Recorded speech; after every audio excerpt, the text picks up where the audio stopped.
Good afternoon, traders and investors. Will back here with another one. Hopefully all of you guys are having a very beautiful weekend so far. And welcome back to another edition of our subscriber request videos, where we go through the comment section of my videos over the last 2 weeks and take a look at all the tickers that you guys have provided to me and whether or not they would be an interesting proposition for either a swing trade or possibly even a long-term investment. Now, keep in mind that none of what I'm going to say in this video is going to be financial advice specifically to you, just my opinion on these stocks and whether or not it would be an interesting opportunity that I would personally be interested in. So in today's video, guys, a couple things to cover. Number one, I'm going to go over my criteria for our long-term investments, what I look for in a company that I might want to add into my long-term portfolio. And then, of course, guys, get into all of the juicy requests, and there are many of them over the course of the past 2 weeks. We got about 18 different stocks here. So since we have so many and we don't want to make a 3-hour-long video, we're going to take about 2-3 minutes per each stock, give a very brief fundamental and technical overview of the ticker and determine whether or not I would be interested for a long-term investment or possibly maybe even a little bit of a swing trade. So a lot to cover in today's video, guys. Let's jump right into the action. So we're going to start it off with my criteria. What do I look for a long-term investment? Now, obviously, this is not going to be applicable for a swing trade. That will only be technical based. But for a long-term investment, these are some of the criteria that I do like to follow. So number one, guys, a stock's price is always a reflection of future earnings and future cash flows. So it stands to argue if earnings are not going up year over year and the company is not increasing cash flows, then the stock price most likely will not follow. Now, do not chase as well, guys. Let the market come to you. There's over 500 blue chip stocks in the market right now, over 8,000 tickers total that you can trade from. So there's always going to be an opportunity. So never feel the need to chase a stock in the event you feel that you missed out on a rally. Now, the criteria. The company, number one, needs to have a competitive advantage in its industry. This is the number one thing before you even start looking at the company's numbers itself, guys. If you cannot clearly state what the company's competitive advantage is in its industry and whether or not it has a moat, then it's probably not the best investment for you. Number two, consistently increasing revenue and EPS, guys. This is the one thing that I like to see, and I always bring up the poster child for something like this. There are many, many others, but you want to find companies that when you go down here, TradingView, see forecast, and you see the EPS growth, it has to be consistent and predictable, guys. You do not want to see up and down, up and down, up and down. The company needs to be in a long-term position to always be increasing its EPS and its revenue over time. That usually gives you the best and most consistent results. Now, number three, we want to have consistently increasing free cash flow. This matters a lot, guys, because this is how the company pays you back for being an investor,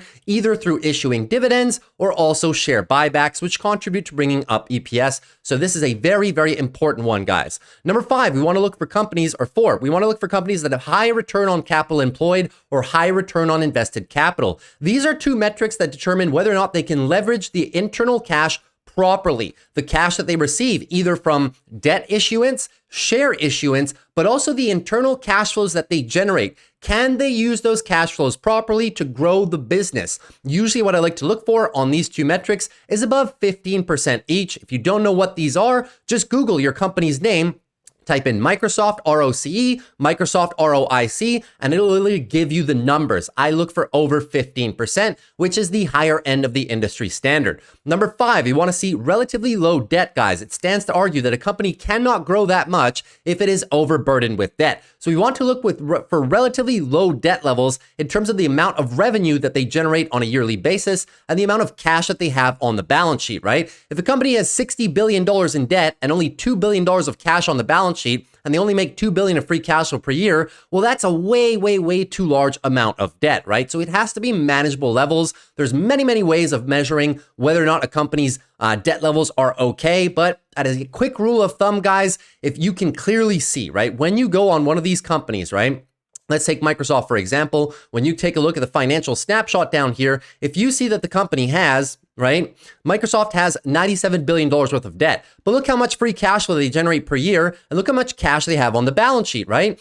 If these two numbers were terrible, if free cash flow per year was $3 billion and cash on the balance sheet was $3 billion with $100 billion worth of debt, would you think that's a good investment? Probably not, right? So it's all relative to the amount of money that they generate on a yearly basis and the money they already have sitting in their coffers. And number five, this is for the entry guys. We want to find these companies at very good levels levels of support. I'll bring up Microsoft again. You know the fundamentals are good, the business is growing. Then you try to identify a very large area of support, such as the one down here around the 405, 410 level. This is where I usually like to go shopping for these companies. So what we're trying to do here, guys, the name of the game is solid fundamentals, all of the above, and a great technical entry. So hopefully that all makes sense for the overall criteria that I look for, guys. You don't need to overcomplicate things. You can look at these in a very, very quick manner, 2 to 5 minutes per stock, and have a very good indication of whether or not the company is moving in the right direction, stagnating, or going in the wrong direction, right? So now let's move into our first request right now,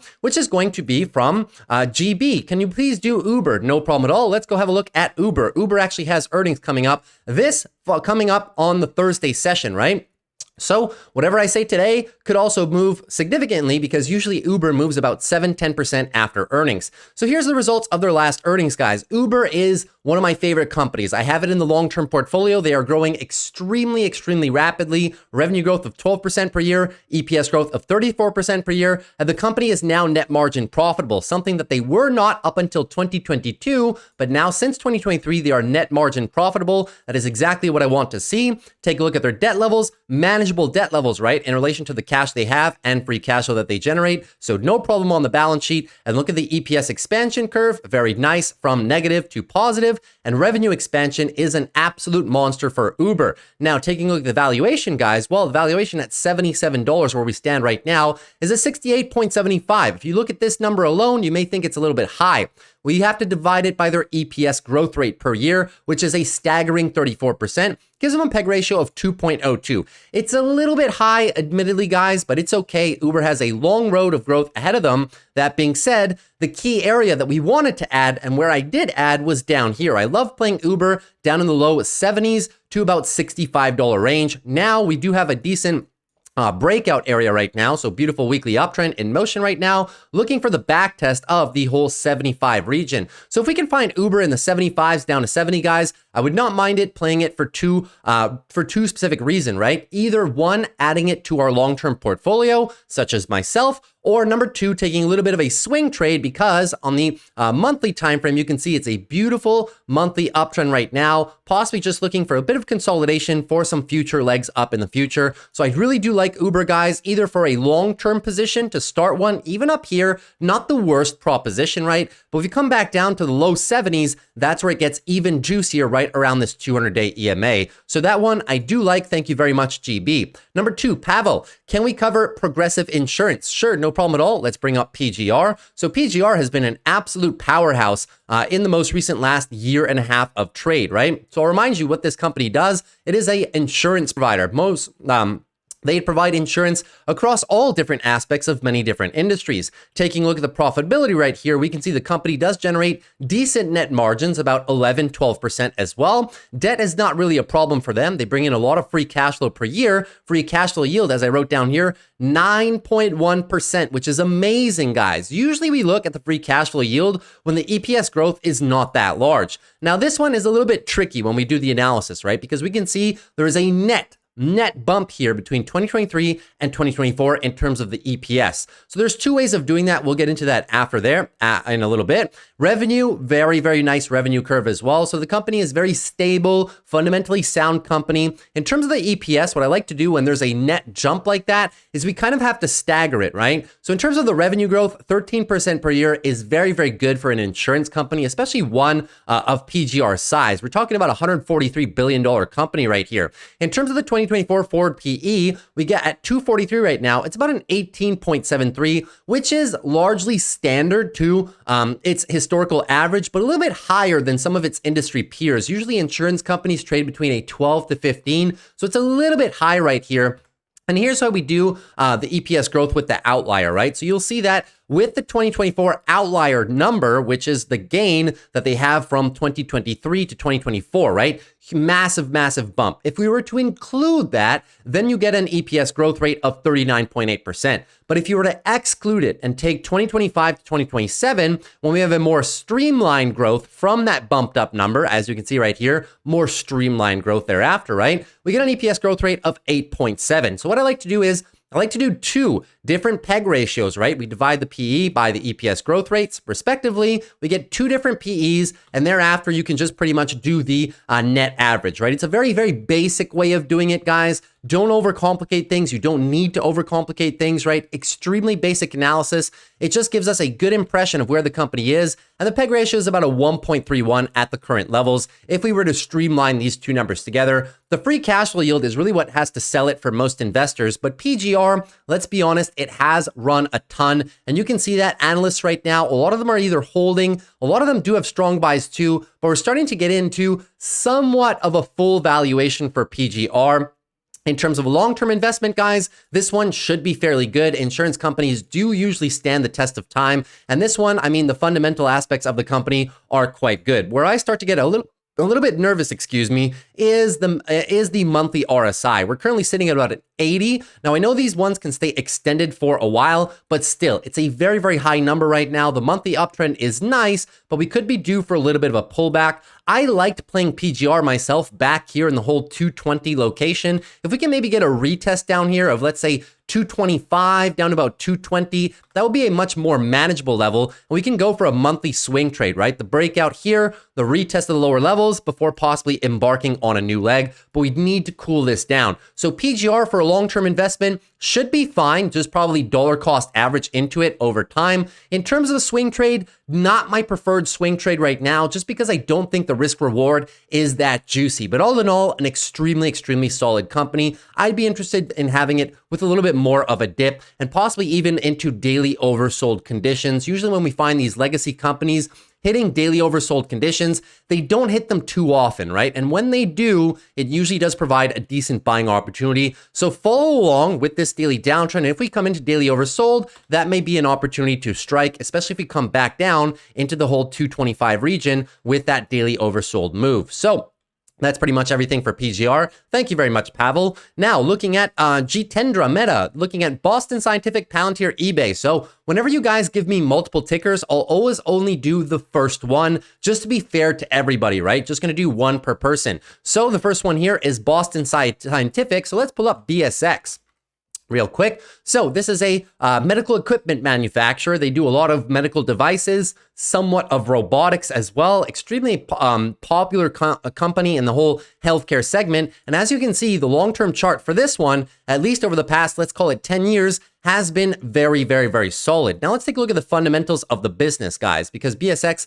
just had their earnings and they've been struggling a little bit to push the new all-time high. So let's take a look at the fundamentals right here. Profit margins, not a problem. They have about 10-13% profit margins. They're doing pretty good on that front. In terms of the debt load, let's have a look, guys, on the balance sheet, right? $9.49 billion worth of debt, $2 billion of free cash flow, and not that much cash on the balance sheet. So debt, they need to start paying this down a little bit, right? The ratio isn't the best. I understand this company brings in over $15 billion of revenue per year, but I'd like to see them bring this debt level down a little bit, right? In terms of the forecast, let's take a look at the EPS. We can see very consistent EPS growth, very consistent revenue growth as well, which is what I like to see. Now, let me just do a quick little double check here because I don't believe, I don't recall if they do that many buybacks. Let me just check it real quick for you.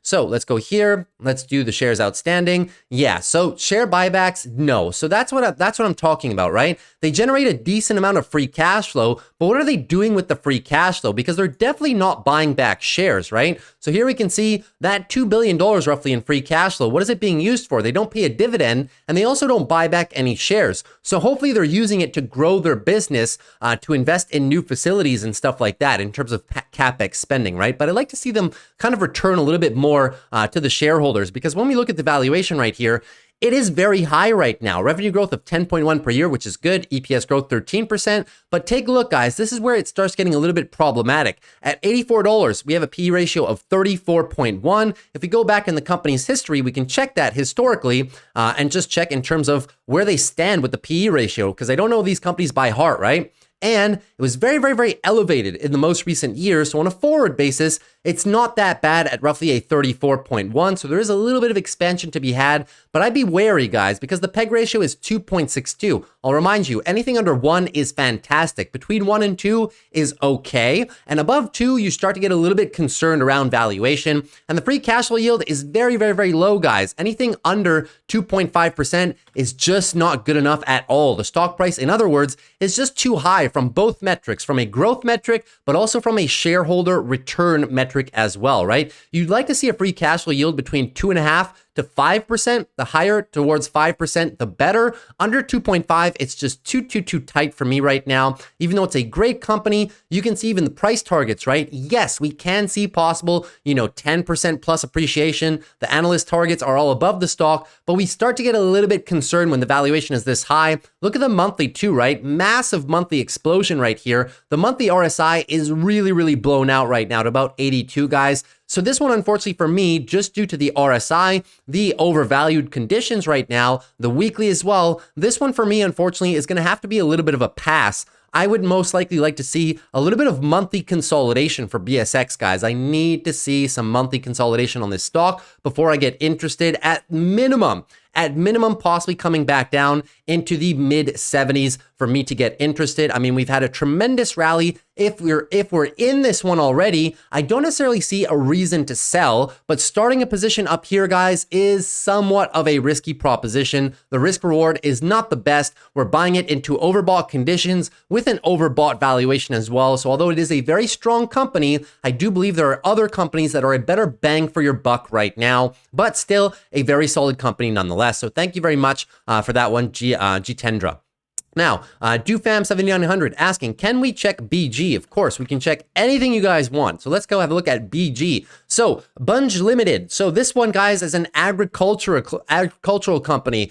They're in the business mostly of they do a couple things, right? So they not only do, they operate mostly in the grain sector of the of agriculture, but also they do put out different products such as fertilizer and different transportation endeavors as well. So fairly well-rounded company, but as with any commodity company, guys, you'll see these types of charts a lot, right? Very cyclical business, and if you got in at the wrong time, you possibly did not make any money over the last 10 years, which is why I tend to stay away from most industrial or commodity-oriented companies, guys. Their business models are just not that predictable. They ebb and flow with the direction of the economy and also with the direction of the prices of the commodities in which they operate in. And we can see that from the business's fundamentals, right? Take a look at your net profit margins, barely 2 to 3%. So they don't have much meat on the bone, although they do generate a significant amount of revenue. The market cap is only 12 billion.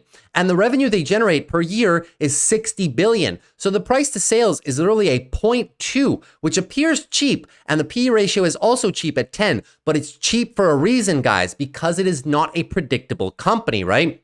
So do not get seduced by a cheap PE ratio or a cheap price to sales ratio. That is what we sometimes call a value trap. Take a look at the boom after the booming commodity cycle because of inflation. And now you can see EPS is going back to a more normalized region, back to where it was in 2020, declining EPS. And even over the next 3 years, guys, they're not really improving EPS that much. Very cyclical business. Revenue is largely the same as well, right? They had a nice boom here, but even before that, look, 2017 through 2020, struggling to expand revenue at all. And even in the next few years, they are expanding revenue. But what is this in terms of expansion, guys? 5% revenue at best. So not the best in terms of consistency and in terms of predictability. They do pay a 3% dividend, however.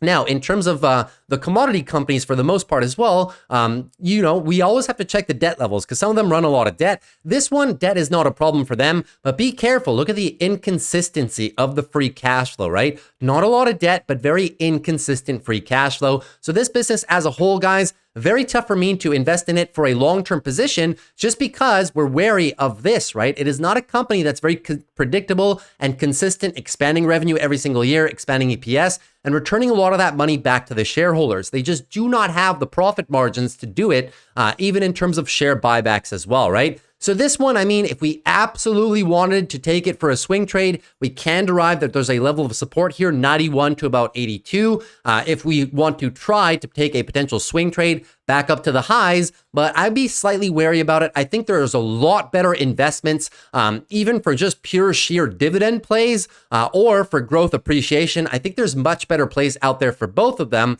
Doesn't appear to be anything wrong with the company. It's just not the best in terms of possible expansion of the share price. And we can see that over the last roughly 15, almost 20 years of trading in the past, right? So not a bad company, but definitely not one of my first picks to say the least. So that's pretty much everything for BG. Thank you very much to DoFam for that one. Moving on to John B. So John B, can we cover Dollar General? He bought some leaps at a $90 strike with about a year and a half worth of time. What are my thoughts? Well, let's have a look at Dollar General, the rural area dollar store, right? So this one has been cut, almost by 75% from the all-time highs, right? Cut 75% from 70% from the all-time highs back to 2017, 2018 levels. So you might think that because the stock has dropped so much that it must be the opportunity of a lifetime.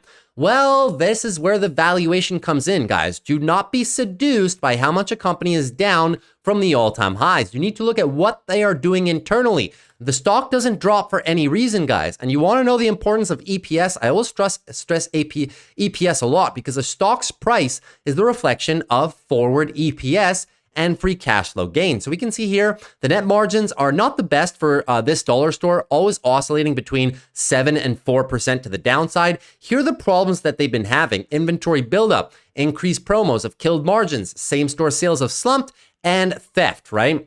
Which they call shrink. Now, non-discretionary items are being bought less, right? And these items are low, very, very low margin items, right? So think of maybe drinks, bags of chips, stuff like that people go to dollar stores for, right? Those are very low margin items. Where they make the highest margins are on items that cost $5 or more. Think of any kitchenware things, right? If you're looking for spatulas and things like that, right? They want you to buy the discretionary items, right? So now people are more focused on non-discretionary items than items that they need, possibly food items, stuff like that, which are very, very low margins, right? Now, let's take a look at why EPS matters so much, guys. So you might remember the stock is now trading at the same thing they were trading at in 2017, 2018. And you might think, well, it's a good opportunity. Well, let's see the importance of EPS right here. Look at the EPS for 2024. It's $5.84. Look at it for 2025. It's $6.25. Let's call it a midpoint of $6.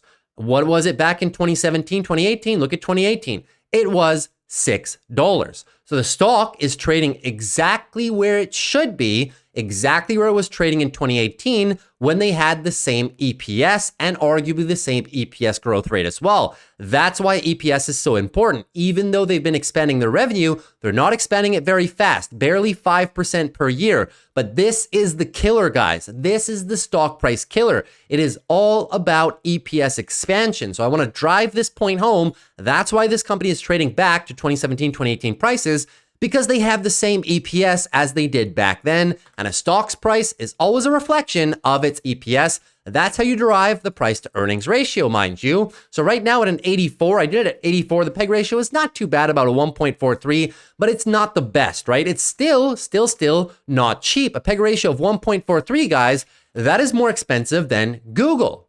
So my question to you is, considering the fact that Dollar General is more expensive than Google and their business is struggling, why would we just not be buying Google, even though Google is close to the all-time highs, right? So we have to disconnect this idea of, oh, Google's at the all-time highs, must not be a good deal, and Dollar General is at, 6, 7, 8-year lows, so it must be a good deal, right? We have to disconnect that. You have to look at the company's internal fundamentals and then compare these to other companies that are growing quite fast. I'll give you another example, 1.43 PEG right here. Take a look at Meta. Meta is literally at the all-time highs at $600, well beyond any price it was before. So you may think, no, there's no way I can buy Meta up here, guys. At 600, the PEG ratio is cheaper than Dollar General. So it's all about relative valuation right here. So Dollar General for me right now, very, very tough for me to start a position in this one, guys. It's absolutely crushed. I don't like the business per se. I mean, you can argue that now at the depths of brand perception, the depths of brand of brand sentiment and possibly the depths of their disastrous story recently, they should be recovering, right? Now may be the good time to bid the stock, but these things are not a sure thing. Consumer discretionary spending can continue to be low for the next 3 to 6 months. And if Dollar General doesn't do some great promotional strategies or whatnot, they just won't get the sales back and the margins back to where they want them to. So this one, at best for me, is a bit of a lottery play. We have no longer term time frame confirmation either. Monthly downtrend, also a weekly downtrend too, right? So the first thing you'd want to see is at least the establishment here of a weekly uptrend. It gives you a better indication of where we can set a stop loss. If we wait for the weekly uptrend, we can set the stop loss below here, and then we go for the higher levels for our take profits, right? So this one at best is a bit of a recovery story gamble in my opinion, and should be viewed as such, right? So in terms of the call options, I have no idea whether these are going to be profitable or not. All I can say is it is a gamble at best, right? You're gambling on the quickness and the efficiency of the company's recovery story, but these things are not a sure thing. Just look at Starbucks, just look at Nike, just look at Disney as well. These recovery stories sometimes take a lot of time. So best of luck, wishing you all the best with that trade, but very, very tough for me to tell you whether or not we've hit the bottom so far or not, right? Moving on to Cooper Free. Thanks. Could you help me with Grab? It's basically the Uber for South Asia and other regions like the United Arab Emirates. Very predictable business. I like the app and its services becoming more profitable. And I think applying your techniques could be a good point to start a position. In the long run, the timing might not matter much. This is true, very true, but I do enjoy improving my entries and exits. Thanks. So thank you very much for the in-depth description. Let's take a look at Grab. So Grab, pretty much as they were saying, as Cooper was saying, right? It's pretty much the Uber for South Asia and UAE. If you guys have traveled, you might have used it before. I've used it a ton in either Dubai or in Southeastern Asia. All right. And it's a very, very solid company, right? It's extremely fast because most of their deliveries, for the most part, especially in Asia, are all done with scooters. So they can keep a lot of the the costs on the app relatively low, right? But when we compare, this is the one thing that stood out in the question, right? It is basically the Uber for South Asia, right? So it begs the question, if we're saying that it's the Uber for South Asia, why would we not just be investing in the actual leader in the industry, which is Uber itself, right? So this is the difference between investing in the major play and then the beta plays, right? All the different ones that trickle under, right? You know, when people are investing in DoorDash or Lyft or things like that, they always compare it to the market leader, right? So that's why you always have to compare it with the market leader to see how are they doing. Well, Grab, unfortunately for them, they're not yet a profitable company, right? They're still struggling with being consistently net margin profitable. If we take a look at their balance sheet right here, yes, it's true they do not have a lot of debt, but then again, they don't generate a ton of free cash flow per year. They have a decent amount of cash on the balance sheet, so at least the company's not on any verge or bankruptcy risk right now. In terms of their EPS expansion, they are slated to be profitable EPS-wise at least in 2025, but barely, right? This is a bit of a toss-up. 2026 is more realistic in that respect. In terms of revenue is expanding nicely, but even though it's expanding nicely, guys, it's not expanding extremely fast, right? 20% is good, but when your revenues are in the low billions, you'd like to see at minimum 25 to 30% revenue for growth per year when you really think that you found a crazy low market cap winner, right? Right now, if you want to measure, because we can't use the PEG ratio or EPS because it's negative right now, the best we can do is, on a very easy basis, is measure price to sales. So how much money are they bringing in per year, right? In terms of what is their market cap. So look at their 2024 forward basis, right? If we were to divide their price to sales, right? So it's a $16.12 billion market cap company divided by their sales, which is 2.75 for 2024. It gives us a 5.86 price to sales. Okay, now let's go have a look at Uber. If we want to take the exact same measure, I won't cheat and use Uber's decent EPS growth rate right here. We're just going to compare them apples to apples, right? So let's compare Uber's price to sales metrics, and we can do that together by going into the forecast right here, right? So we'll have their revenue forecast for 2024. So keep in mind this number, right? 5.86 for Grab on price to sales. Uber, $163 billion company, divided by their revenue in 2024, which is going to be 43.37, 3.75. Uber, even though Uber is a much larger company at the all-time highs on a relative basis, Uber is a cheaper stock than Grab, right? So which begs the question again. I understand the thesis behind this trade. You look at the share price, you think it's crushed since the IPO, so it must be a good deal. The company is growing. But compare it to the industry leader. Uber will not be dethroned, guys. They are the de facto industry leader. Dare I say they have an international monopoly on things they do.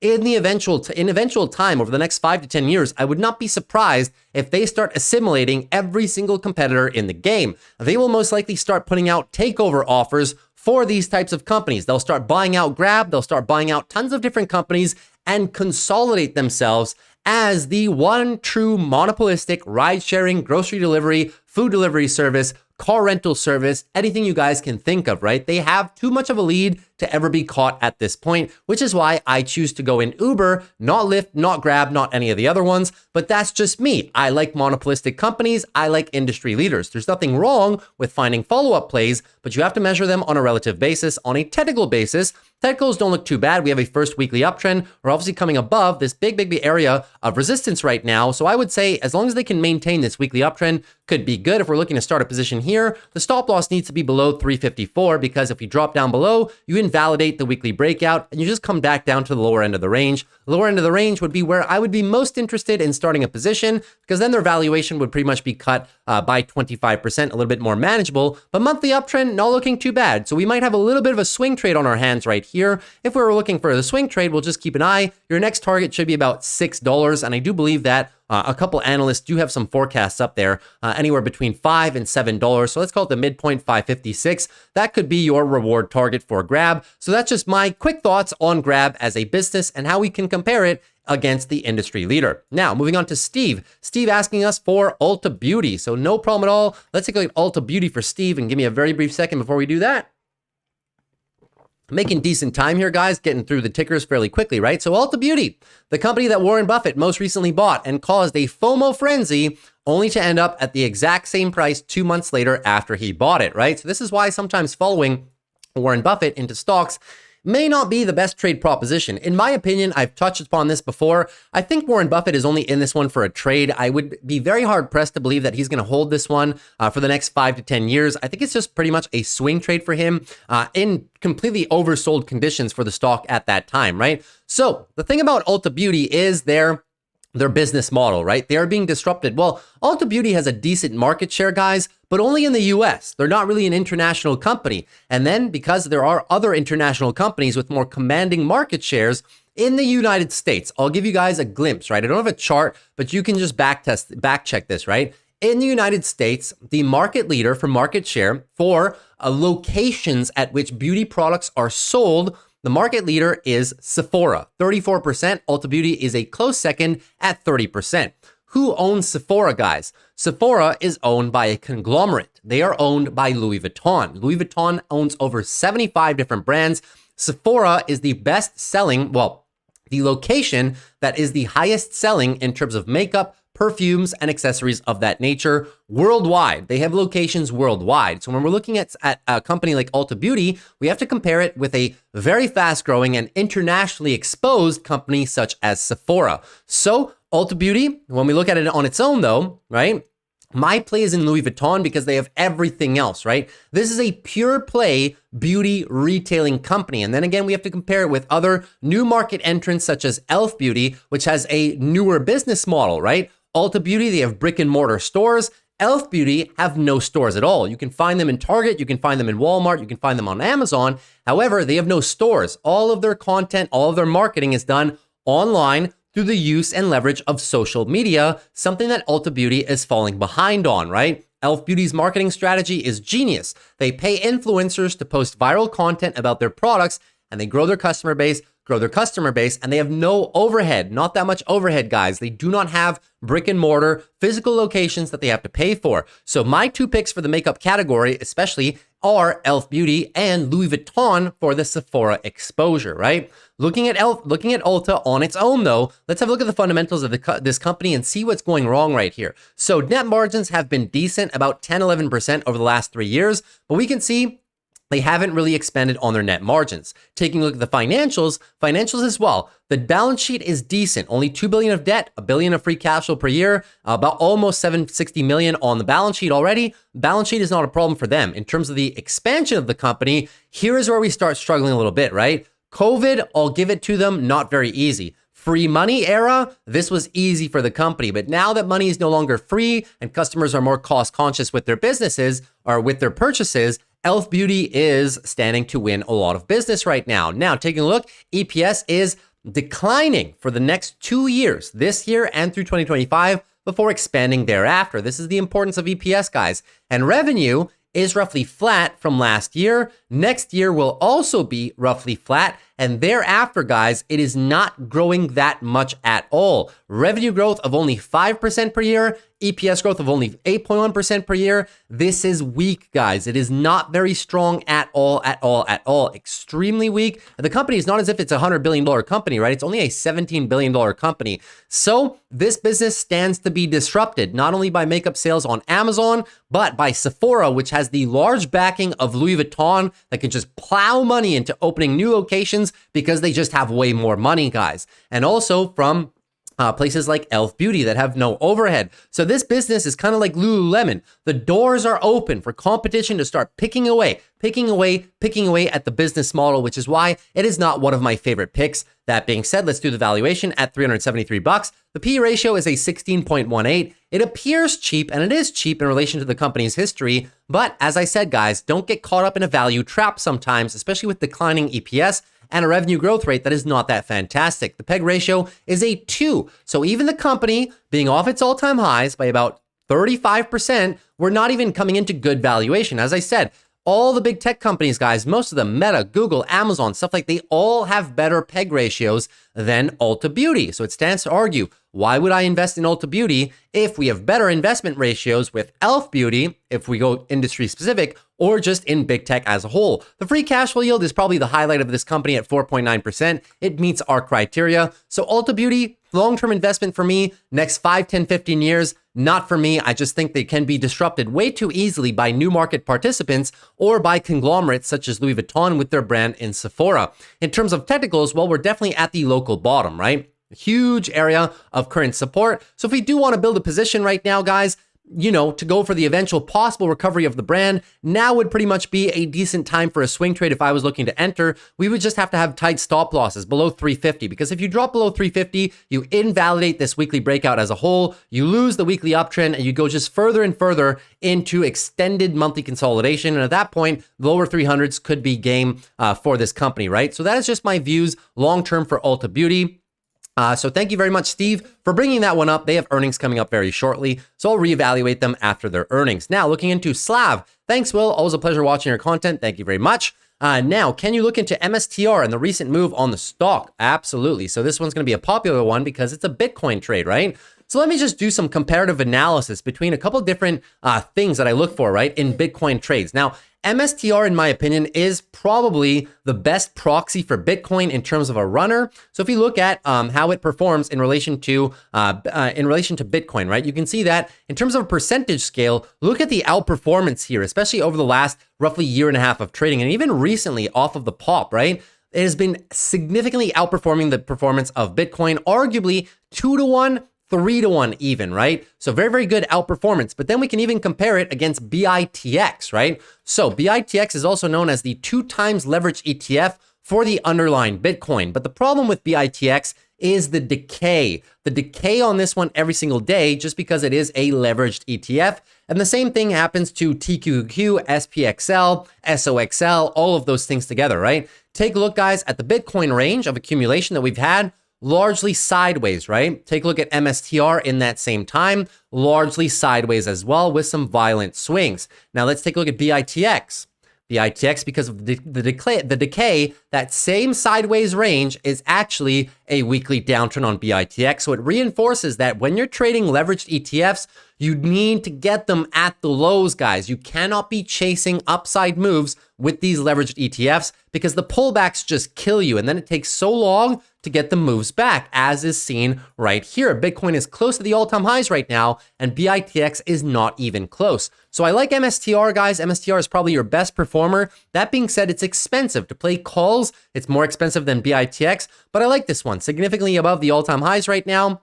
So I like this one a lot in terms of the just the breakout, right? It's tough to chase up here. I mean, if we're in prior, I don't really see a reason to sell because my opinion, let's just use Bitcoin as the actual underlying asset, right? I really do think that Bitcoin can be poised, especially with this monthly consolidation. You know, if we don't get a recession and risk on assets become more in favor, we don't have a recession at all, the economic data stays stable, and there's no overall crisis in the market whatsoever, I think 2025 can be an absolute rocket year for Bitcoin, possibly going up, you know, all the way 90, 100, 110K would not be that far out of reach for Bitcoin. And in that case in point, MicroStrategy should continue to outperform, guys, right? But just be very, very careful. You want to be buying dips, right? You don't want to be buying these Bitcoin candles when Bitcoin moves into resistance. So I would be placing my trades on MicroStrategy using Bitcoin as a proxy. We're not buying into resistance, but when we do get a pullback from resistance into an area of support, that could be a nice little level where we take a little bit of a swing trade on MSTR, right? And then we get the follow through. So watch the 12 EMA as your guide, and that's just the analysis on MSTR. Obviously, if Bitcoin has a big leg down, then we're just looking for the breakout, retest of the roughly 180 range on MSTR for possible further continuation. So that is my analysis on MSTR and how we compare it, how we can use Bitcoin as the guiding for the analysis to actually take the trade locations on MSTR. Now, moving in further, Miss Unique 65 asking, please, ESTC analysis, next request. No problem at all. So let's take a look at elasticity, ESTC. So software as a service company, right? Let's take a look at the share price action. You guys will see that it really hasn't moved since 2018. Once again, reinforcing my, my penchant for looking at EPS as the primary guide. Keep in mind, we are back to 2018, 2019 prices. Why, right? Let's have a look here. Well, take a look at the EPS. 2024 is looking not too bad. So, but the EPS growth rate, we're going to have a look at that after. EPS growth rate now is good, but has recently been struggling. So the reason that they've dropped a lot since here is because their EPS was supposed to be expanding towards a positive location, but they kind of struggled a little bit. And 2023, 2024 now is getting better. So I have to commend them on that. They're doing a much better job, but this is the reason for the crush in the most couple of recent years, right? In terms of revenue growth is decent as well. In terms of their fundamentals, in terms of their financials, right? Their financials in terms of the balance sheet, not bad, admittedly. Not that much debt in relation to the cash they have and the free cash flow that they generate, but I wouldn't say the free cash flow is extremely consistent. You know, we need to see a couple more years of consistency there because their net margins are not yet profitable, right? You can see that here. Net margins overall for the last couple of years have been negative. They put in one positive quarter and they still are negative. So let's hope they can achieve that profitability here coming into the next few years of trading. Now, that being said, guys, this company is about an $8 billion company. So when we look at companies that are very, very low market caps, I know 8 billion is not that low, but it still is low, right? What are we wanting to see from this company? If you want to see a 2-3x on the stock price back to here, we need to get this revenue growth rate back up, guys. If they're growing revenue at the same pace that a $3 trillion company like Microsoft is growing revenue, guys, there's no outperformance here, right? There's just no outperformance. It's just the fact of the matter. You need, for these lower market cap companies, you need to see explosive revenue increases, because if not, the problem with them, especially being a software as a service company, is there's so much competition, right? And the revenue growth rate is what tells us, are they able to start carving away at market share in their specific niche? And with a revenue growth rate of only 13% for the next 3 years, this tells me that the company is just moving in line with the rest of the industry. So why would we pick this one over the rest of the industry, over the top performers, right? They need to give us a reason to go with them. And unfortunately, because of the low revenue run rate here, it's just not enough for me. That being said, looking at the valuation right here at 79 bucks in this roughly area of support, we're looking at a forward PE of about 51.2 divided by their good EPS growth rate, and we get a PEG ratio of 2.34. Once again, just compare it. I know that they're not in the same niche at all, but you got to compare sometimes apples to oranges. And the way we do that is with the PEG ratio. That's how we can compare apples to oranges. How much are we paying for a company's growth in the next 3 years now? And as you can see, look at Google, 1.14 PEG, right? Look at Amazon, Amazon back here was about a 1.4 peg at 170. Now it's probably sitting at about a 1.5 peg, right? Look at another one. Look at Meta, which is at the all-time highs, right? These are all largely software companies. They don't do exactly what elasticity does, but we're comparing against the best of the best, the Mag 7 tech companies. This one is sitting at a 1.4 peg. So why, as an investor, would I be tempted to go with an up-and-coming growth company that is not growing revenue fast enough, that's growing it in line with a $3 trillion company like Microsoft, and their PEG ratio is a lot higher than the other Mag 7 companies? It just doesn't make sense, right? Sometimes you get these little hype cycles and can benefit, but in terms of a long-term investment, there's really not that much of a value proposition for me, even at these lower levels. Now, in terms of a swing trade, of course, well, we can start to possibly, endorse a little bit of a swing trade here. We have somewhat of a daily uptrend right now, but it's not looking the strongest, especially after their earnings. And I looked into their earnings back here, and the reason for this drop was exactly what I spent this last 2-3 minutes on. Wall Street was not happy because they're not showing the revenue growth that they want, right? So that being said, if we want to take a little bit of a swing trade from here for the possible weekly uptrend reversion, well, we can take the trade here. There's no problem with that at all, but I would have a tight stop loss here, 69. And then of course, we're targeting the higher end of resistance, about $97, $100 right there. The analyst targets right now for the stock are about the midpoint of about $100. Everybody's either buying or holding. So I'm not saying it's a bad company. I'm just saying that's why it's not my first pick, right? Especially in SaaS, there's so much competition, guys, that you may as well go with the fastest horse in the race. And for me, this is just not the fastest horse in the race. So for me, long-term investment, I'd have to pass, but there is a little bit of a swing trade opportunity here. So thanks very much again, Miss Unique, for bringing us that ticker. Now, moving on to Robin Derek X8990. What do you think about Pinduoduo Holdings? They're looking really attractive at this price. Yes, this has been the case for China over the past 3 years. They look very attractive, don't they? The valuations all look very attractive. Here's Pinduoduo. Here's Baidu. Look at the PEG ratios, guys. Look at the free cash flow yield. Insane. Look at the PEG ratio. Amazing. This is Baidu, the Google of China. Look at Alibaba. Same thing, right? Look at this massive free cash flow yield down here. Massive. We did it at 79. I mean, they're a bit higher, but it still stands to argue they're roughly the same, right? Look at the free cash flow yield. Now it's a bit higher, so it must be closer to 10, 9. Insane. Look at the PEG ratio. Now it's probably closer to 1, but still insane, right? The valuations for China have never been the problem, guys. The problem is that for the most of the last 3 years, Wall Street just refuses to invest in these companies because of the worries about the Chinese economy and because of the worries pertaining to government intervention in these businesses. We've seen it before with Alibaba so many times. So that overall risk, the overhead risk that we have, that's never going to go away. If we were to do these on the valuations alone, guys, there's no problem at all with these valuations. They're absolutely insane, right? Look at the amount of cash that Pinduoduo has. It's ridiculous. Absolutely ridiculous. Look at these net margins. It's a product company. If you guys don't know what they do, they're the parent company of Temu. So all the cheap things, the cheap ads for cheap products you've been seeing on Instagram, TikTok over the last roughly 6 months when they've been doing a very massive marketing campaign towards the US, that is Pinduoduo, essentially. They have even cheaper products than Alibaba, if you can believe it. Look at these revenue and EPS growth rates. Insane. Insane revenue and EPS growth rates. Although the CEO sandbagged themselves last earnings and they said, you know, we can't keep this up forever. Look at the amount of debt they have versus the free cash flow and cash equivalents. Absolutely ridiculous, right? Seems like a no-brainer. Look at the EPS growth. Seems like a no-brainer. Look at the revenue growth. Seems like a no-brainer, right? There as well. Look at the analyst price targets. Pinduoduo. Look at the analyst price targets on Baidu, right? All these tech companies, all these Chinese companies looking the same. Look at the estimates on Baidu. All these companies have the same profiles, guys. They're all extremely cheap. The analyst price targets, for the most part, look, Alibaba, everybody's buying. Some guy has a price target below here because he probably knows the risks and concerns, but everybody else has an average price point of about 120. Look at all these analysts. There's tons of them, right? Over 60 different people say that this one is undervalued. So the valuation has never been a question for these. The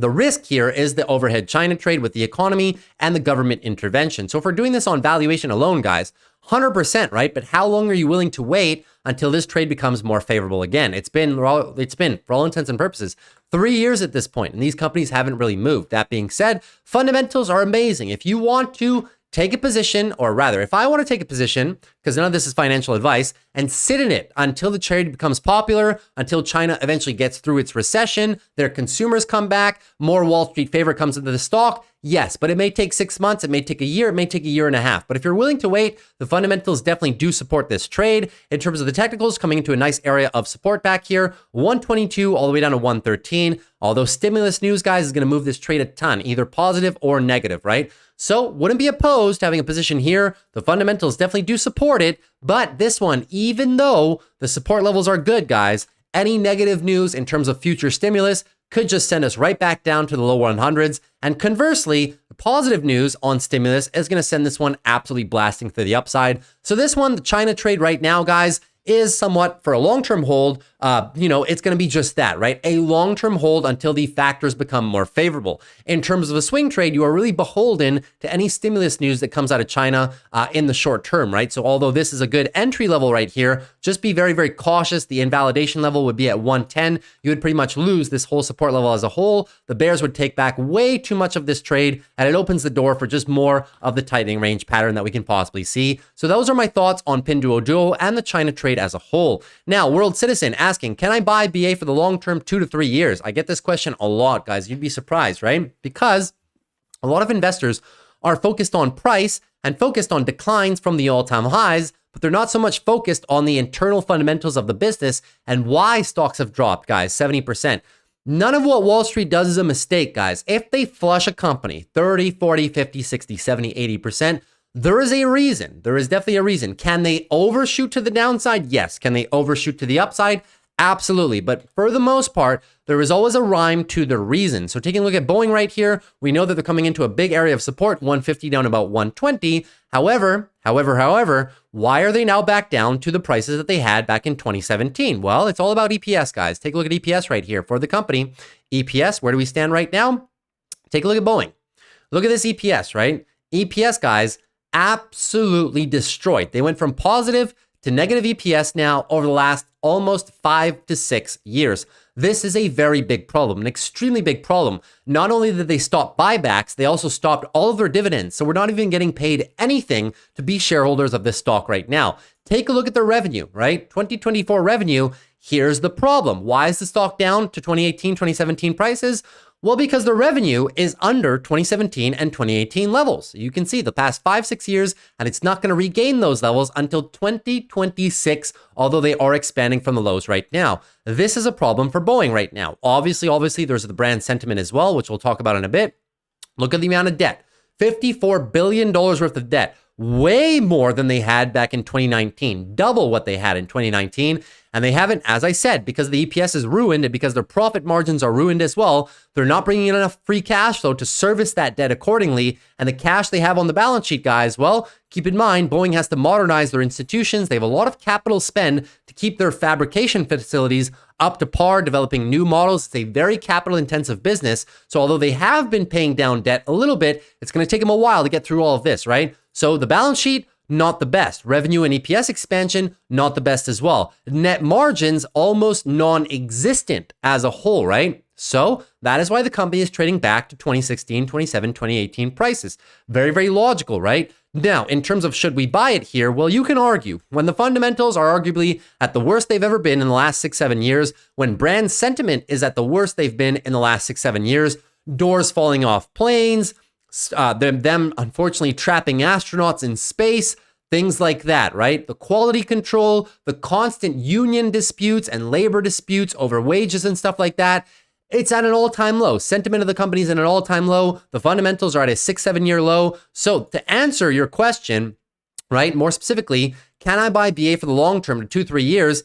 That is the crux of the argument, right? It is a long-term recovery story. Look at Disney, look at Nike, look at Starbucks, look at all these companies that have lost so much over the last few years for XYZ reason, guys. It's a long-term recovery story. But my question to you is, do you actually believe in the company's recovery story? Or are you just looking at this one because it's so far off the all-time high that you're expecting this company to be able to recover quickly? Well, the problems are many for Boeing right now. And the recovery story, at least the timing of the recovery story, is not guaranteed. They can only come back up to, let's say, $200, and just sit here for the next 2-3 years, while companies like Google, companies like Microsoft, other companies just continue to grow and grow and grow. So it all depends, guys. Why are we investing in this company? If it's for a longer term recovery story, then we can't really have very good short-term expectations for it. And if anything, it can continue to fall. In terms of a swing trade, same opinion.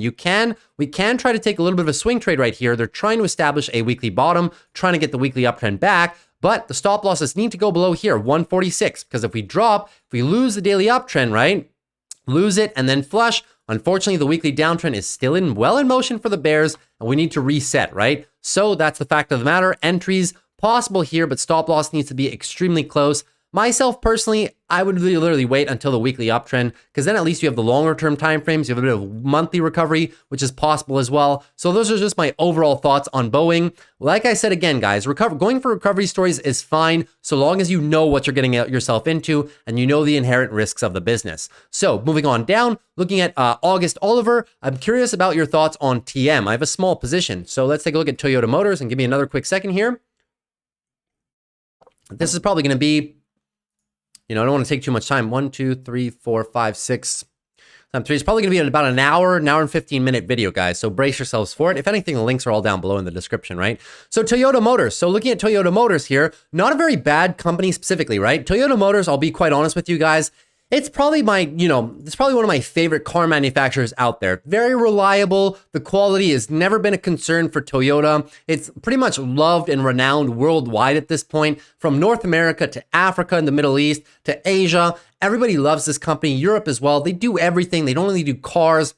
They do tons of different things as well, right? So Toyota Motors, very, very strong, guys. Very solid. Nothing bad to say about this company. However, as with the rest of the auto manufacturing industry, it's a very cyclical business. They pay a 2.5% dividend, which is very good. Profit margins are quite good for a car manufacturer here at roughly anywhere between 6 to about 10% on any given year. Obviously, they're a very cyclical business. In terms of debt, the debt is a problem, guys. And this is a problem that you don't see with companies like Tesla, right?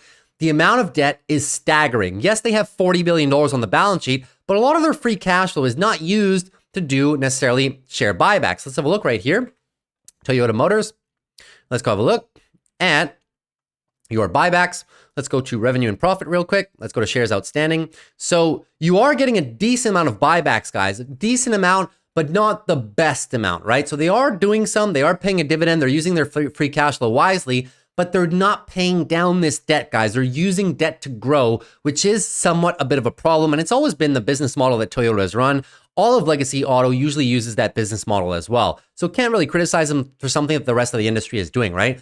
EPS expansion, it is expanding decently. Revenue expansion, it is expanding decently, but not very quickly at all, right? So all in all, this company is a very solid company, but it ebbs and flows with the overall economy, right? Very nice boom 2020, 2021, and then inflation, very nice rally in 2023 as well. And then we got hit a little bit in 2024. So it kind of ebbs and flows. Relatively volatile stock to say the least, right? It's not very consistent like Visa's chart or something like that. You take a look at Visa over the long term, super consistent, right? Toyota Motors, not. But long-term investment for me, yes. I don't have any problem if you like legacy auto and you're willing to withstand the cyclicality, the cyclical nature of the business. No problem at all. If we're looking for a little bit of a swing trade here, guys, it is coming into a bit of a level, right? We're kind of retesting a level that we had in the past right down here, roughly the whole, let's call it 165 down to about 152. Decent little area, right? We know we've challenged this area a couple times in the past. Well, either that's the area down there, but more recently, right? 2021,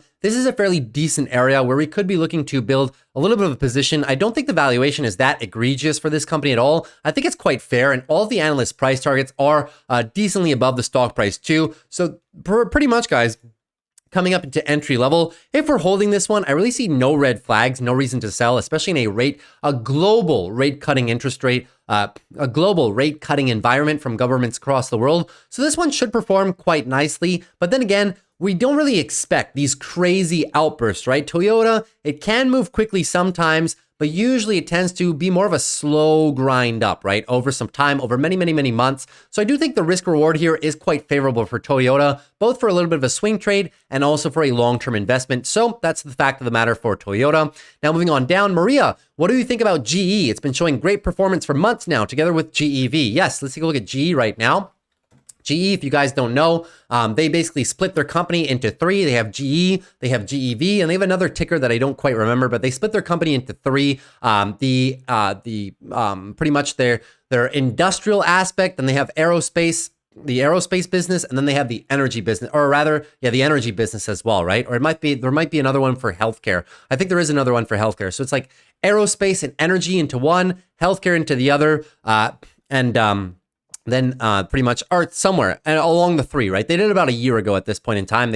They've still just spun off the last two businesses in the past year.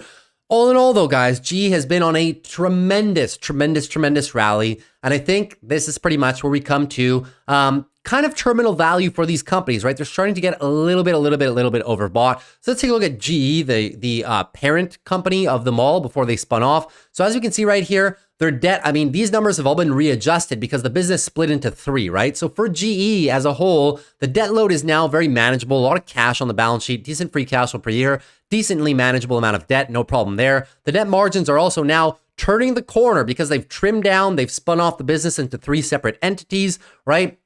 Not a bad look right there. Margins are curling. And for this portion of the business, at least, the EPS is increasing nicely. The revenue is also now increasing. Well, this, keep in mind, they spun off the business, right? So it shows declining, but now this portion of the business will be increasing moving forward at a decent little run rate right here. The analyst price targets are a little bit above the current share price. Let's call it about 10-20% above the current share price, which is not too bad for the next year. Everybody has them as a buy. But in my opinion, guys, this one is, if you've been in for a while, I don't necessarily see a reason to sell. But if I'm looking to build a position right here, this one is a no for me. The valuation right now is a little bit too rich. Revenue growth, 9.6% per year. EPS growth, 16% per year. Gives them a P ratio at 179 of 41.5. A little bit high at a first glance. Even when we divide it by their EPS growth rate, guys, a 2.6 peg. Way too much, guys, for me to pay GE for this. Way too much for me. And at a 2.7% free cash flow yield, we're not even getting that decently compensated as shareholders in terms of dividends paid or share buybacks. So very high metrics, guys. Free cash flow is low. Free cash flow yield is low. And the valuation right now with the PEG ratio is relatively high, which is why I say I don't see a reason to sell right now. But for me, looking to build a position in this one, the risk to reward is just not in my favor right now. So for that reason, I'm not really a fan of really chasing this trade as a whole. I know it's been bundled with the whole clean energy trade, the aerospace and defense trade, which has been very popular recently. But sometimes these are very cyclical things as well, right? Taking a look at it though, weekly is nice. If I had to take this one, guys, if I absolutely had to take it as a swing trade, I mean, the entry after earnings is pretty much upon us right now, right? Looking maybe for 175, possibly into daily oversold conditions with that last little leg down. We can try and take the breakout retest trade here from the weekly, but obviously the invalidation level is down here, 161. Obviously, if we pull back too much and invalidate that, the weekly uptrend kind of just dies at that point in time. We're looking for a little bit more of monthly consolidation too, and bring down this monthly RSI that is way too overbought, right? And GEV is pretty much the same thing at this point, guys. This is the other portion of their business right here, and we can see this one's been on an absolute tear, right? The monthly, insane monthly rally so far, almost over since March, guys. This one is up like almost a 2.5x right now. It's really tough to chase, guys. The RSI right now is blown way out of proportion at 84. So like I said, if you're in these, I don't really see a reason to sell just yet. The fundamentals of the business on this one are decent. They're coming in a net margin profitable territory, but not so much just yet, which is a little bit concerning when you see such a tremendous rally like this, right? In terms of the forecast, you can see decently increasing EPS, decently increasing revenue as well, although the revenue run rate is a little bit slow. At the analyst price targets, we're pretty much coming into the average right now. So can it run a little bit more? Yeah, but at this point in time, guys, the risk reward becomes really unfavorable. You're really chasing at this point. I really need to see some extended monthly and some extended weekly consolidation for me to even be started to be interested in this trade at all. So hopefully that makes sense, guys. If we're already in, it's fine, but I'd be looking possibly to take a little bit of profits off the table. Starting a position up here is extremely risky in my opinion. Even if it can run a little bit more, guys, it's never a good proposition to be chasing these stocks, right? They're not known, to have tremendous expansion curves into the future. They have their runs, and then they can go into like 3, 4, 5, 6 months worth of consolidation.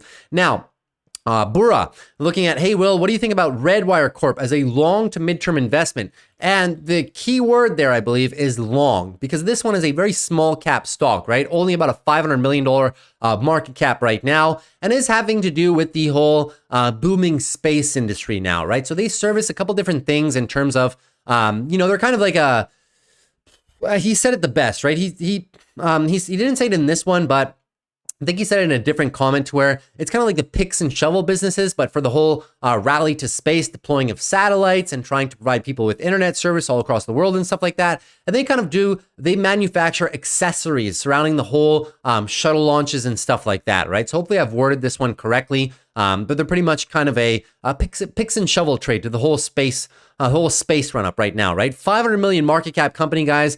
What you need to do looking at this one, if you want a 10x, you need to see a very, very, very, very aggressive revenue run rate in terms of growth, right? And for this company as a whole, EPS still net margin negative in terms of not only their net profit margins right here, as we can see, but also in terms of their EPS, not slated to be profitable much before 2027. Analyst price targets, we've pretty much achieved terminal velocity in terms of the analyst price targets. Revenue growth rate, guys, is not the best, right? Not the best. If you want a $500 million company to 10x to 5 billion, guys, this revenue growth rate needs to be 30, 40, 50%. At the current run rate, I don't even need to break out the calculator. What's 360 over 300? 20%, right? 10% is 30, 20%. Over 360 right here, another 20%. From 413 to 502, 10% is 40, 41 times 2 is 80, and they're roughly getting about 80 plus, right? So it's 20%, guys. They have a 20% run rate growth run rate in terms of revenue. It's just not high enough. So can it continue carrying as a carry trade from plays like ASTS when they get really, really, really hot and they go for a nice rally? Yes, absolutely, right? But in terms of, I forgot the company. I thought it was Red. It's Red something else. Anyways, in terms of Redwire, right? That's what I look for in these small market cap companies, So it's a hype play essentially, right? Hype play, momentum play. I don't see a problem if we're already in, but you said it best, right? You said a medium to long-term investment. So that's what it should be, looking at the next 2 to 3 years. I don't think they have the revenue run rate to really do it at this point in time here, guys, to really become a 10x from the current share price. We'll see. I might be proven wrong in the future, but just stick to who's in control on the timeframes, right? Looking at the monthly control is well established. Looking at the weekly control is well established as well. But trading it up here, guys, a little bit of a risky trade. You also have a bit of bearish divergence right now, as you can see. So we are possibly expecting a little bit of a share decline. If we come down a little bit and you guys want to pick the higher lows right around here, 750, 760, could be a possible re-entry for the trade, but just be diligent on your stop losses as well.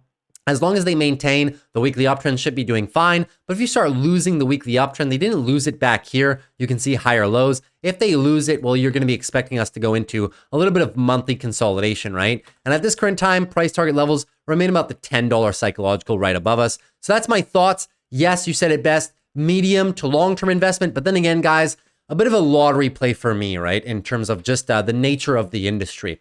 Now, JS asking us, hi, Will, let's get your thoughts on ANF. Seems like this recent pullback is coming into a good area to write short puts. I wouldn't mind getting assigned these shares at all, given the analyst expectations. And this is the most important aspect. JS has hit it on the nail, guys. Regardless of what I think of the company or what you think of the company, right? You have to not mind being assigned the shares at the current level that which you're writing them at, right? So taking in terms of this one as a swing trade, or rather an opportunity to write short puts at, yes, 140 down to about 130 is the area of previous support that we can look at to write some short puts. It's not me, but for someone like you, right? So the 200-day EMA is right there as well. And in terms of the valuation of the company, guys, right? Here's the thing with ANF, right? Now, the revenue growth rate moving forward from 2024 onwards, because they have an outlier situation as well, right? Huge ramp from 23, 24 in terms of EPS. But look, thereafter, it's not really growing so much, is it? Revenue grew phenomenally up to 2024, but thereafter, the revenue rate is not growing that much at all, right? So revenue growth rate of 5% per year, a little bit slow. EPS growth rate after this year into 2026 is only 10% per year, a little bit slow. Valuation at 141, about a 15.6 PE. Divide that by their EPS growth rate, we get a PEG ratio of 1.56. Not the cheapest, but also not the most expensive. The valuation, if the market prices them at a 15 to 20 PE ratio, which is what they're kind of sitting at right now. 15, right? Usually these clothing brands are not really supposed to exceed a 20 PE. So if we give them that, the valuation on a forward 1 year basis should be anywhere between 150 all the way up to 207 if Wall Street allows the multiple to expand all the way up to a 20, the higher end of the range. This is why you saw the stock up here, and it's just which is why also you see a lot of analyst expectations with price targets in the midpoint and up to about $220. So hopefully that makes sense for ANF. Yes, but you have to have high conviction in this company, guys. This is not one that I'm playing specifically just because opinions are opinions, right? But in my opinion, most of the growth of this stock has already been priced in, guys, right? This was a tremendous rally, but being at the current level right now, not expanding EPS that aggressively anymore and not expanding revenue that aggressively anymore, how much more is there really in this stock at the current time, right? And it stands to argue that this brand right now has a lot more to lose than it stands to gain.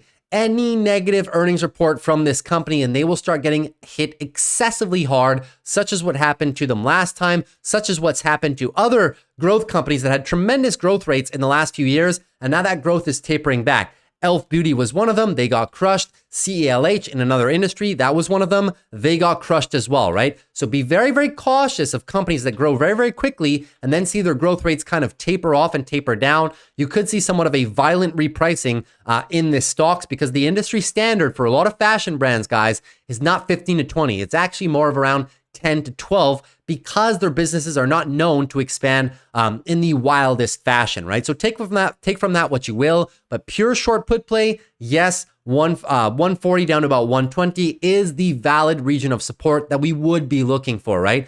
But it's all about your conviction in a stock. If you don't have high conviction in it, you should not be writing short puts on this stock at all. Moving into Dominic. So Dominic, thanks for your videos. Wondering what your thoughts are for SOFI. Seems bullish and very overbought. I'm seeing a lot of advertisements lately about the company as well. Very well put, Dominic. So yes, this one has had a lot of momentum and is indeed starting to get a little bit rich, right? A little bit rich in terms of being overbought right now.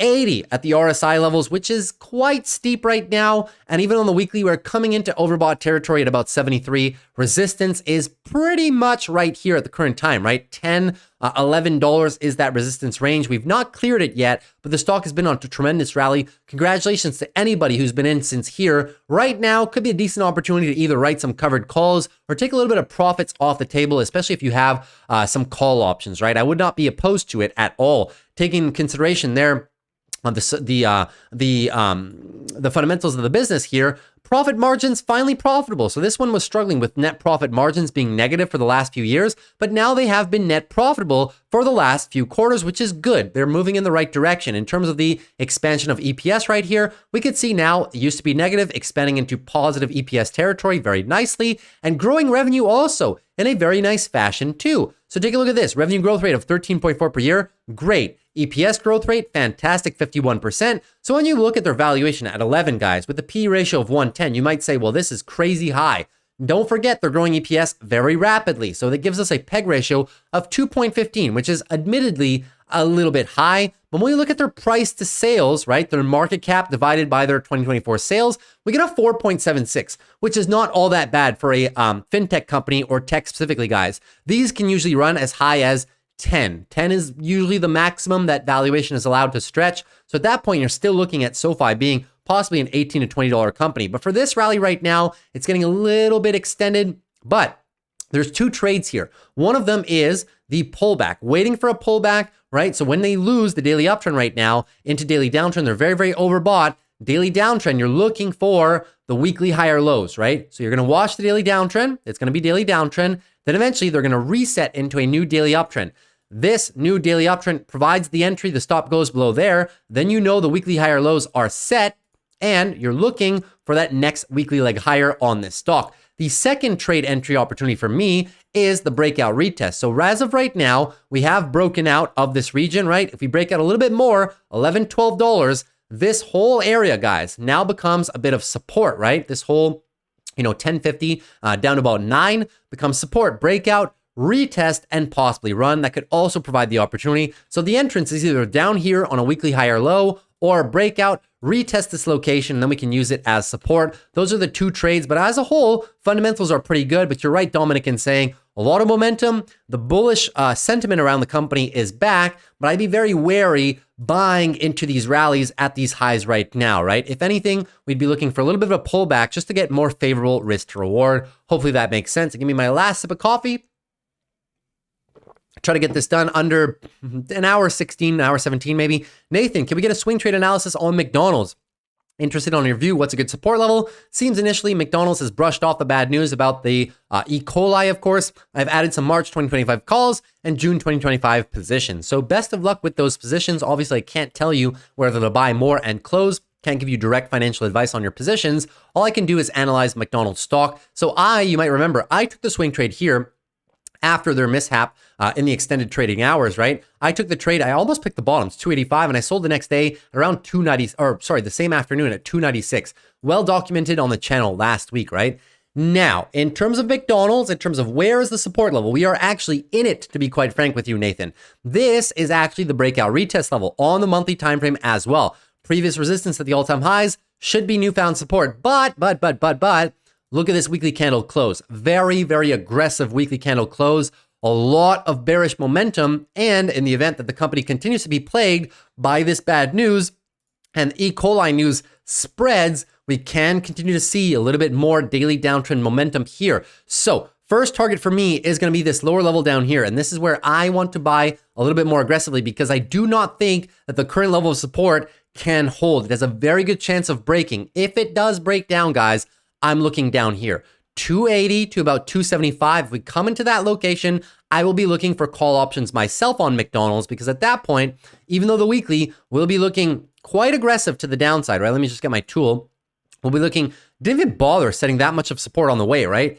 If we get the pullback into our previous location, into the moving averages, the weekly moving averages, and the daily 200 EMA, that is where I'm going to be going shopping on McDonald's, guys. You can't see it too well on the monthly, but the monthly 12 and 26 EMAs are right there as well. Still looking for a monthly higher low for further trend continuation. So this is the area that I'm keen on looking at it for. Couple that with possible daily oversold conditions into this location. That's why I have this area as a sweet spot. The moving averages across different time frames, the fact that it's previous support, the fact that we have a little gap here, the fact that it might end up daily oversold, all of those things line up. And a key point, we have earnings coming up next Tuesday. So in the event they get bad earnings as well, consumer discretionary slowdown, right? Margins compressed because of heightened promotions. We could revisit here and I'll be sitting there for McDonald's for a little bit of swing trade for some calls myself. And I'll probably be going with a little bit more time on them, possibly, towards the second half of your contracts here, possibly June or maybe even August, September, maybe even December, depending on the pricing on those. And lastly, Robin, could you please explain why Micron isn't rising anymore? No problem at all. So if you take a look at Micron, guys, you might think that Micron is not rising, but then again, they have popped since their lows where I bought my leap call options. We are up, not to pat myself on the back, right? But we are up 25 all the way up to 30% in the most recent weeks from the lows. But I get what you mean, right? Why are we not all the way back up here? Well, Micron has been doing some very, very aggressive capital expenditures to ramp up crazy large new factories, not only in the United States, but also they built one in India and one in another area of India, another area of Asia that I'm forgetting right now. I'm not too sure if it's Singapore or Taiwan or Thailand. I'm really not too sure, guys. I forget. It's been about 3 months since I looked into their earnings. That being said, guys, it's not a Micron problem, and I'll show you what I mean. Here's a semiconductor performance. I'll put this one on a 1 month relative. Look at the entire index, guys. Only Nvidia is green. The entire rest of this entire list here, to right where my thumb is right now, the entire list is red. The entire list. It's not a Micron problem, guys. The overall semiconductor trade, other than Nvidia, just has not been doing too well. And if you take a look at the ETFs, they give somewhat of a warped picture. This weighting in SMH, Nvidia has a roughly 20% weighting in SMH. SOXL, right? Or rather SOX, because this one is the 2 times leverage trade. This one also has been relatively flat, even though Nvidia has a 15% weighting in this one as well. So Nvidia is really carrying the entire index on its back, But you're darn right that Micron just has not been moving, but it's not a Micron problem. It's an entire semiconductor industry problem. And we've touched upon this a few times on the channel. Semiconductors in the Q3 season are having a little bit of cyclicality. There was a lot of demand that was pulled forward end of last year into early this year. And a lot of companies have guided that the second half of 2024 is going to be a little bit of a slowdown, right? A little bit of a slowdown before picking up. You can see that in Micron's fundamentals as well. A lot of these semiconductor companies have the exact same profile, right?